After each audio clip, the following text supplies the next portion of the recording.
Big Mom's house. Big Mama's house. Welcome to Big Mama's house. Big Mama's house. Yeah. Big Mama's house. Welcome to Big Mama's house.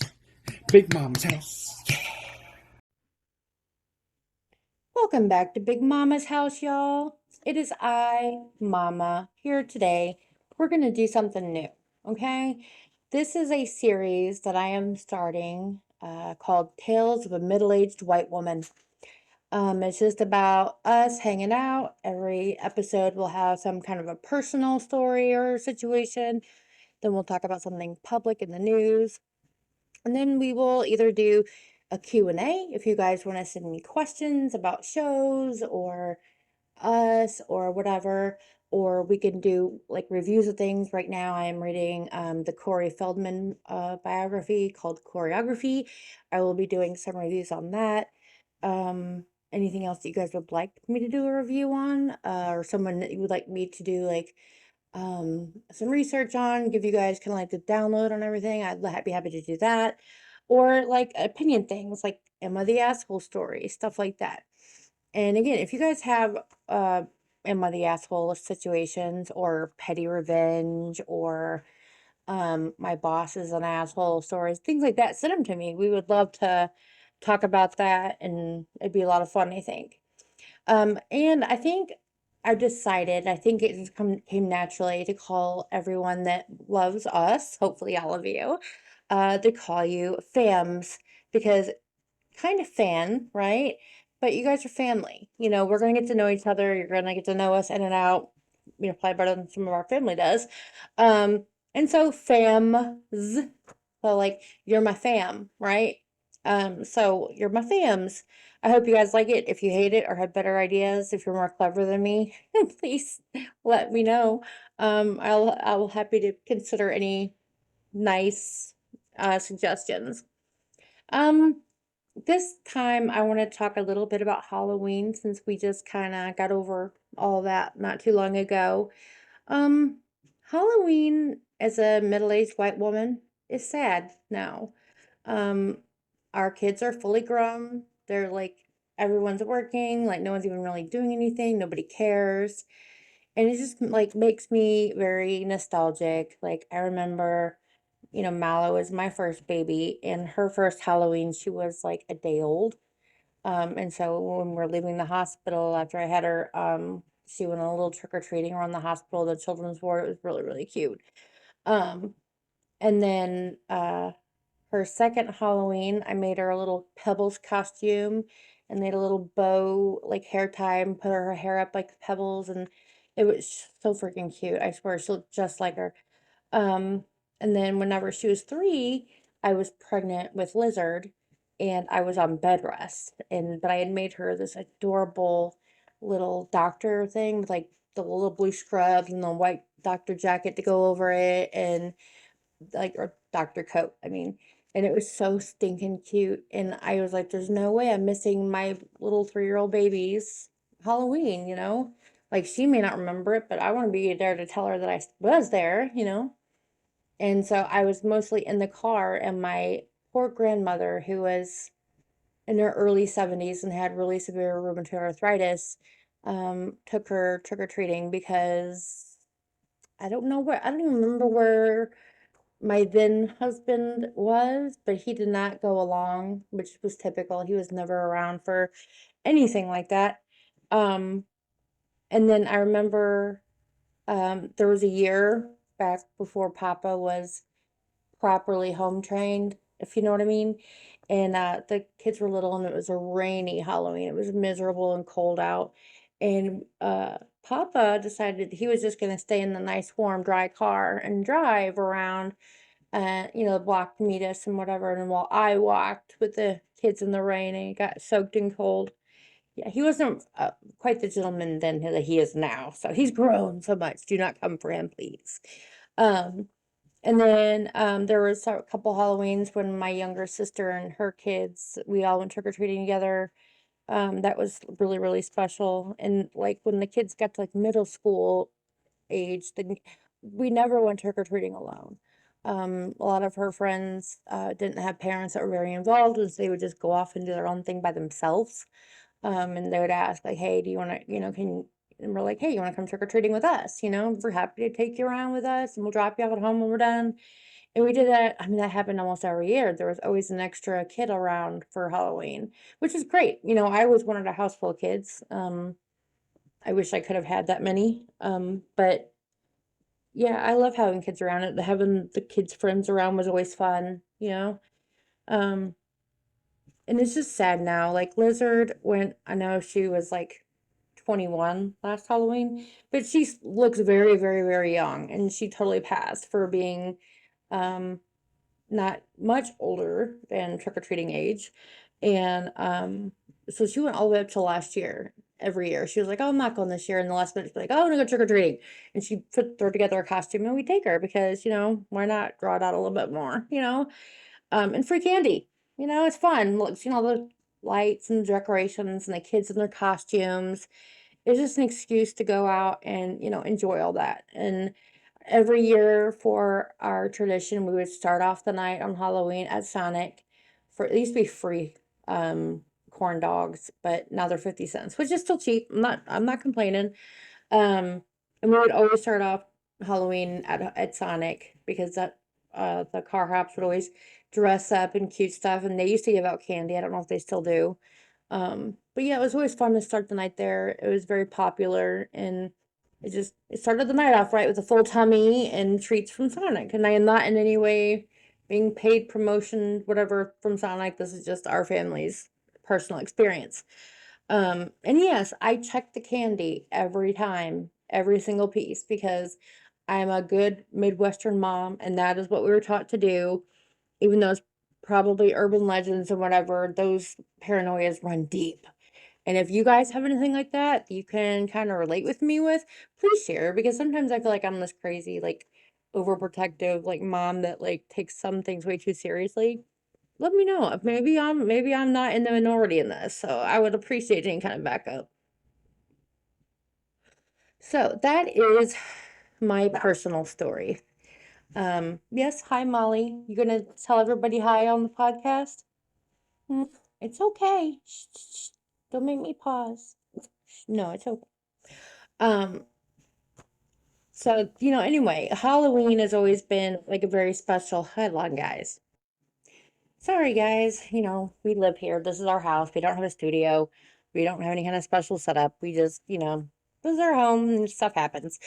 Um, just like, if you guys are sitting here at my kitchen table having a sip of whatever you're drinking today, and, we're just, if the dogs start barking, that's what happens when you go to somebody's house, right? That's what happens.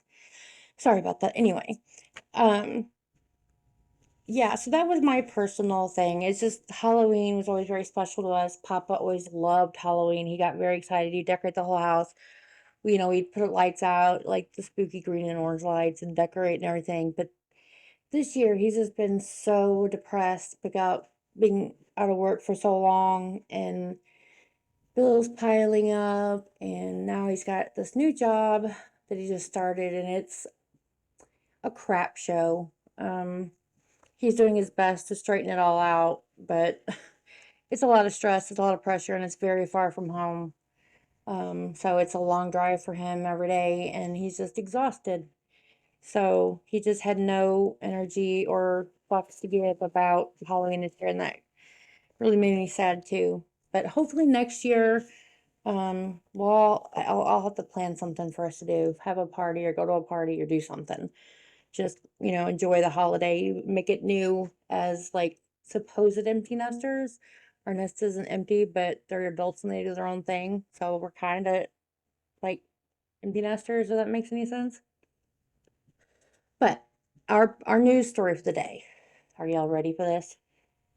I could not believe it when I read it, and I just had to share it with you guys because it's it's one of those heartwarming news stories that we should all hopefully hear more of. And the headline is, I'm getting this from USA Today. It's a 14-year-old who invented soap to treat skin cancer. He won America's Top Young Scientist Award, which Good Lord, he should have. He's only 14 years old. His name is Heman Bekele. I'm not Bekele. He's only in the ninth grade, and he's obviously very, very smart. And there's a lot of very very smart young people who are in the competition. Um, the second place went to, oh my goodness, Shripriya Kalbavi. I'm so sorry. I mangled that name. I am so sorry. But she's a ninth grader and won second place for developing a cost-effective patch that allows for self-automated medication delivery without pills or needles. Like, how do you come up with that as like a 13, 14, 15-year-old child? Like,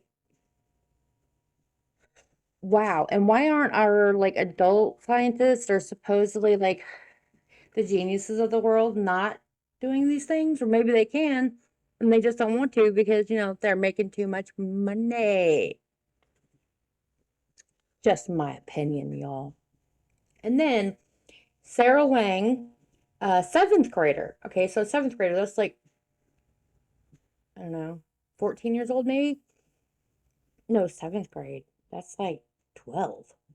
But anyway, she came in third place for developing a glove that can detect certain epileptic seizures with common hand movements. And I'm like, what? How? My God, these children are amazing and they should be put in a bubble and just given whatever books and whatever they want because they are going to save the world someday. These kids should be top in the news everywhere for like the whole month because these are freaking amazing. These aren't just ideas. They actually develop these things and they work. Otherwise, they wouldn't win. Do you understand what I'm saying here? So, let me tell you a bit more about this awesome soap that Heman, I think that's how you spell it, Heman, Heman. I'm so sorry. Whichever way it is, I apologize. I'm not meaning to butcher it. But they developed a compound-based bar of soap designed to treat melanoma. The bar of soap cost about 50 cents to make. And I'm like, what? So it can treat melanoma. Okay, like on your face, your hands, your arms, your back. I mean, most that's usually where the melanomas are. Maybe your legs, whatever. They can treat it with soap. Oh my God. Like, I can't even like tell you how amazing these kids are. And okay. Everybody, let's give them a hand because these kids, they are not out running the streets. They're not out making trouble. They're not out being little jerk Karens and Kins or whatever you call them, Kevins. They are using their brains to make the world a better place. And if everybody would do that, think about how could I make the world better? Not just me, my family, my town, but the world. Like, it's amazing. These kids are amazing.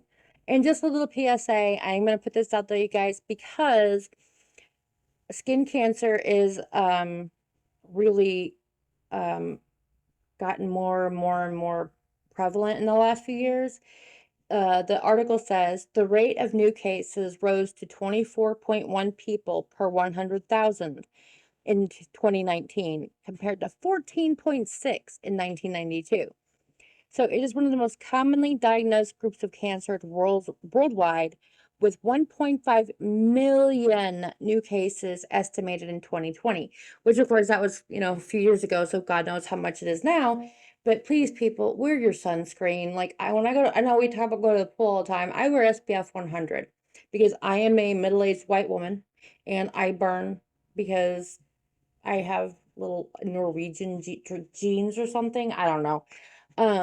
But yeah, I now Papa is naughty, and even though I hand him the sunscreen, he's like dabs it on a couple places and he's good, and that worries me because I don't want to ever lose him, and so I beg all of them all the time. Now the children are much better about it because they also burn like me, but Mallow likes to drive, rain or shine, cold or hot, with her driver's side window all the way down so that her arm can hang out and she can have that air in her face, okay? But then she'll also have either the air conditioner on or the heater, depending on the weather.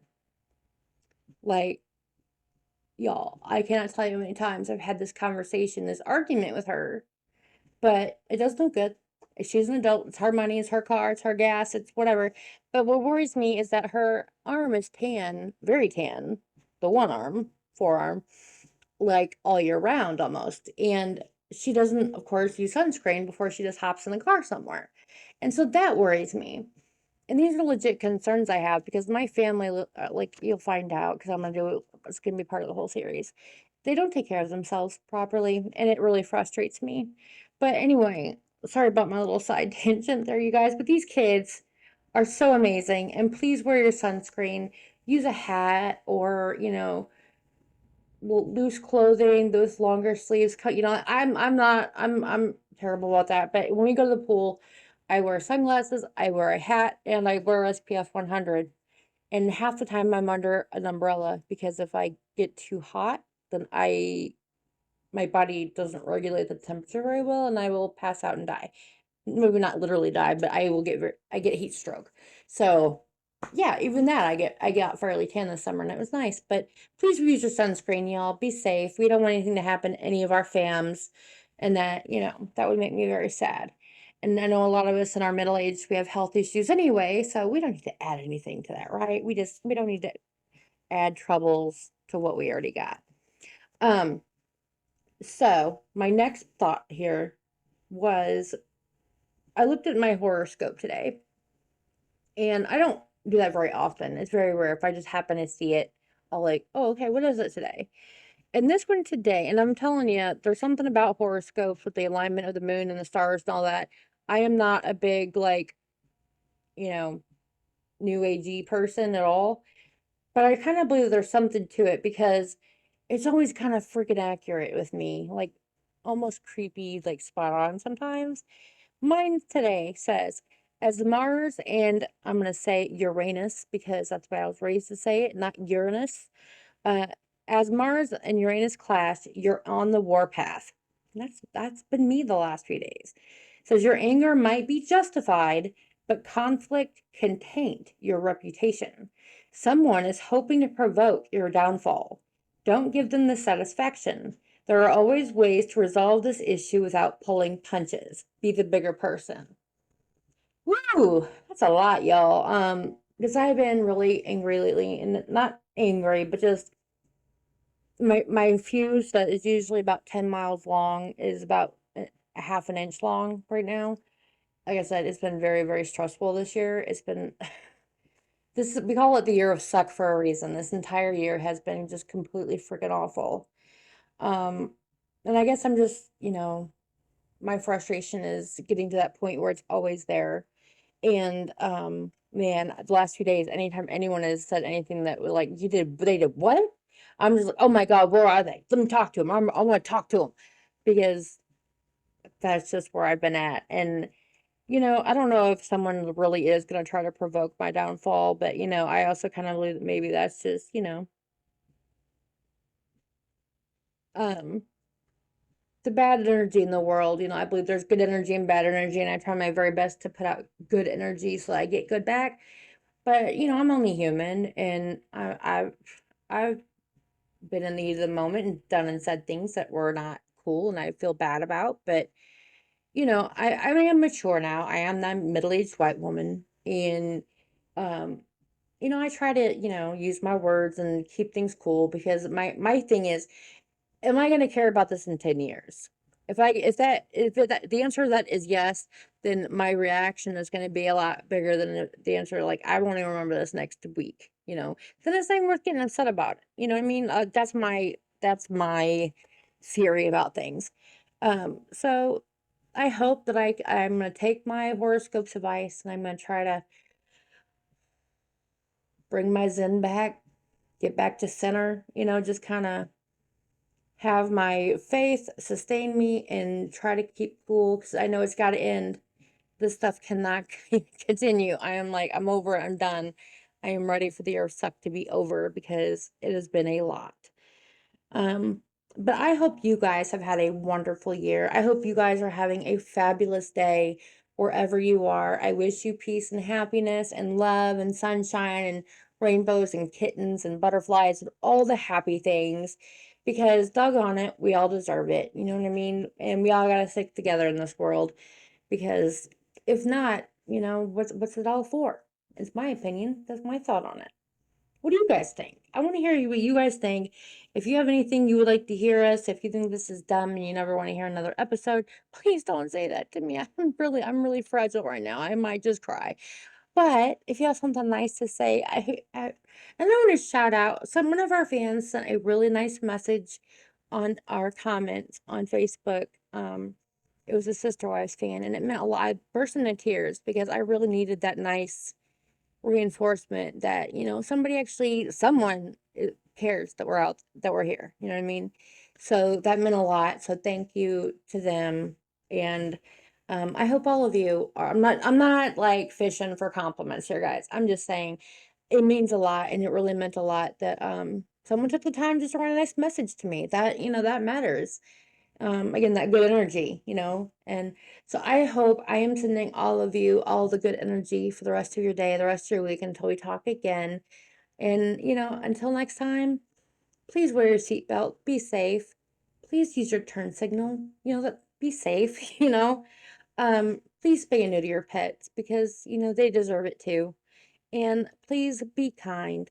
And I always say to everyone else, because you never know what someone's going through, but be kind to yourselves. Give yourself a break. You don't have to be perfect. You don't have to be super mom or super wife or super whatever it is. You can just be you, and that's good enough. So be kind to yourself out there, okay, everybody? Until next time, bye.